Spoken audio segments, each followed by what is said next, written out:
Monsieur Stéphane Lenormand pour le groupe Liberté Indépendant Outre-mer et Territoires.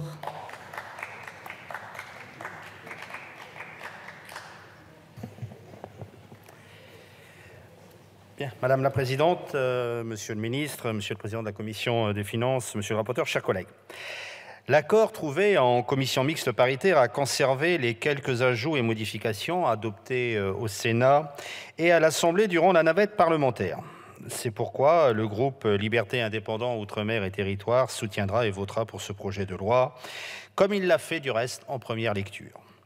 La recodification du Code monétaire et financier dans sa partie relative à l'outre-mer était nécessaire. Les ordonnances que nous ratifions participent à droit constant à une meilleure lisibilité du Code. Le présent projet de loi adapte également certaines dispositions bancaires et financières au territoire ultramarin. Ce texte entend appliquer des dispositions techniques à des collectivités ayant des statuts particuliers. De plus, la ratification de l'ordonnance du 15 février 2022, prise en application de l'article 74.1 de la Constitution, devait être effective avant le 26 août 2023.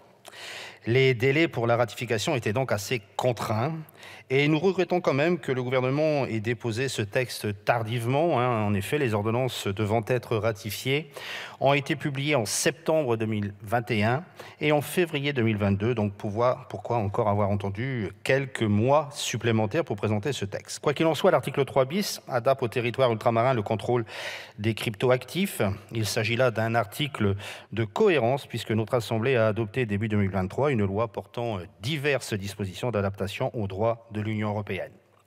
Les territoires ultramarins sont donc concernés par le régime pilote de l'AMF sur le blockchain ainsi que par la régulation des prestataires de services sur les actifs numériques. Dès 2024, ces entreprises devront procéder à un enregistrement sous le contrôle de l'AMF. Nous regrettons quand même que le gouvernement revienne sur la gratuité des retraits d'argent aux distributeurs dans les collectivités du Pacifique. Cette disposition, bien qu'inhabituelle, est d'abord le fait de l'administration. Il s'agit en effet d'une erreur survenue lors de la recodification. Toutefois, cette mesure aurait soutenu le pouvoir d'achat de nos concitoyens dans un contexte d'inflation. D'ailleurs, nous regrettons que l'amendement déposé par notre groupe en commission des finances, qui, pour rappel, demandait une étude sur le coût de l'abaissement des plafonds des frais bancaires dans l'ensemble des territoires ultramarins, n'ait pas été retenu. Nous savons ici que dans nos territoires, nous avons un problème supérieur et bien plus compliqué au niveau du pouvoir d'achat que dans l'Hexagone.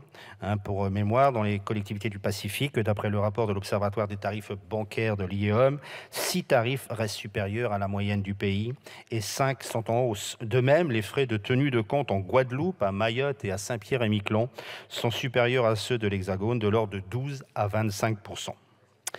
Un mot ensuite sur l'Institut des missions des départements d'outre-mer, l'IEDOM. Nous saluons l'extension de ces missions. C'est un élément bienvenu.